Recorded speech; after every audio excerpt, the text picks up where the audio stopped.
This is the cleaning procedure for the Bauer Auto Feed handheld drain cleaner. When you first go to clean your machine out, what you'll want to do is you'll want to hold the machine straight down and allow water or liquid to run out of it. Then what you'll want to do is you'll want to get you a 5mm Allen wrench and unscrew the drain plug in the drum, which is on the back. You'll have to rotate the drum.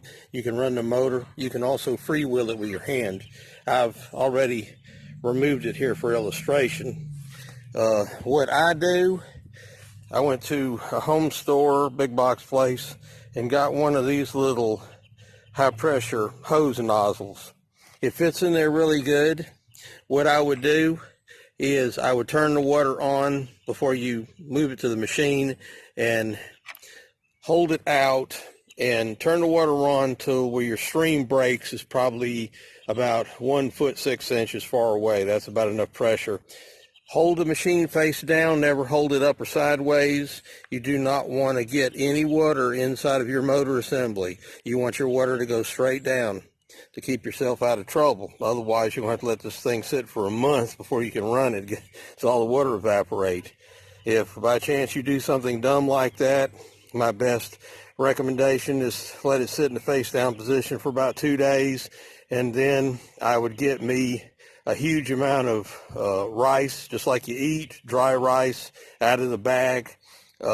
Pour it maybe into like a 5-gallon bucket or something, like a paint bucket, and set this thing down in it, close the lid, get you a lid, let it sit in there just like you would for your cell phone. The dry rice will suck the moisture out of it. It's good if you drop your phone in the toilet too. There's your little hint. But after you do the cleaning operations, I would be sure they say in the manual to store that plug on the cord. I don't think you should do that. What I would do is maybe go to a drugstore and get you one of those small silver medicine things with an attachment, attach it on there, or if you want to be on the cheap, take an old pill bottle, drill 2 holes in the lid of it, take your zip tie it on the cord or in this little hole right here, and that way you can just unscrew it, pull it off, and use it, and you'll always know where it is because it'll shake, rock, and roll. It's my recommendation, after you run the machine and you take it outdoors and you run your garden hose and let water drop out of it, that you take the machine and tilt it backwards so all the water drips out of the drain thing. You'll also see some water come out of the drum area here. It tends to collect in there. But be sure not to allow water to run back into your motor assembly. Just kind of tilt it straight down and shake it, wiggle it around, and then turn it at an angle so your drain plug is facing towards the ground and the water can run out of this area here, but not get inside of your motor assembly. But my recommendation, as I was going to mention, after you do that, I would set a plastic garbage bag down on something where you can lay this thing down like she sits, kind of at an angle where it's dripping forward. Maybe put some paper towels under it, and at least let it sit overnight in a dry environment. If your house is air conditioned or if you have the heat on, it's likely it's going to take some of the moisture out of there. Just allow this thing to pre-dry before you go to cleaning your cable and everything. That way you'll be less moisture in the unit. But after you perform the procedure of cleaning the cable and oiling it, I would also recommend that you let it sit overnight so any residual moisture will eventually come out of the machine. And don't forget, once you're through, put your little drain plug back in the machine, tighten it down. That way it'll be ready for your next drain emergency. This is the cleaning procedure for your Bauer drain cleaner.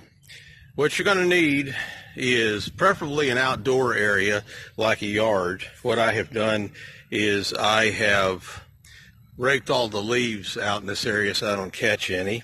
I've got a chair that has a soft cushion in it that's made for outdoor use that will hold the thing and keep it from moving unless you have a helper to hold the machine for you. You'll need obviously a garden hose and some sort of spraying attachment so you can efficiently move your water. You'll also need a dishwashing detergent. I always use the old standby Dawn. Safety goggles, because there could be drain cleaner or other contaminants on the snake line. You don't want to get those in your eyes because they could kind of ruin your day.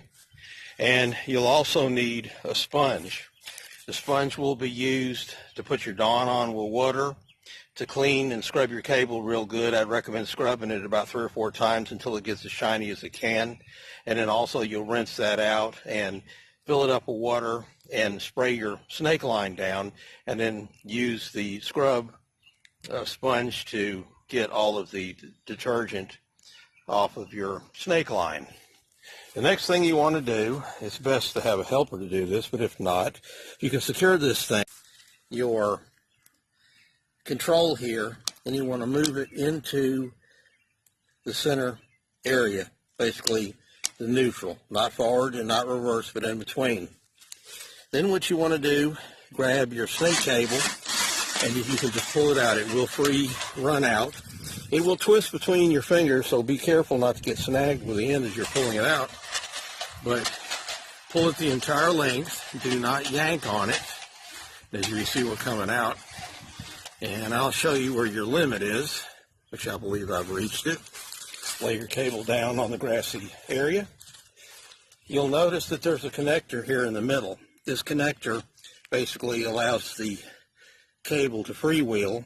Also, in the event you break it off, this will be your replacement point.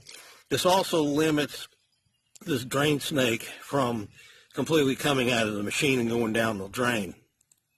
The next thing you want to do, like I mentioned, take your sponge, which I'm not going to do here because I've already done this, and you are going to put your Dawn on it in water with your safety goggles on, of course. Scrub it back and forth, rinse it down with fresh water, rinse your sponge out, scrub it again, and then rinse it with clean water, rinse your sponge and scrub that. And then the very last thing we're going to do is oil the cable, and I'll show you about that in just a second. For oiling your tool, I recommend you dry your line real good with a paper towel. You may also want to leave it outdoors to dry out if it's in a safe area. Then you'll need to lubricate your line. And you ask, well, what do I lubricate a drain snake with?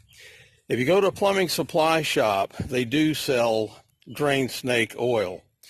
There's a company called General that actually has a product called snake oil, but you really don't have to use that.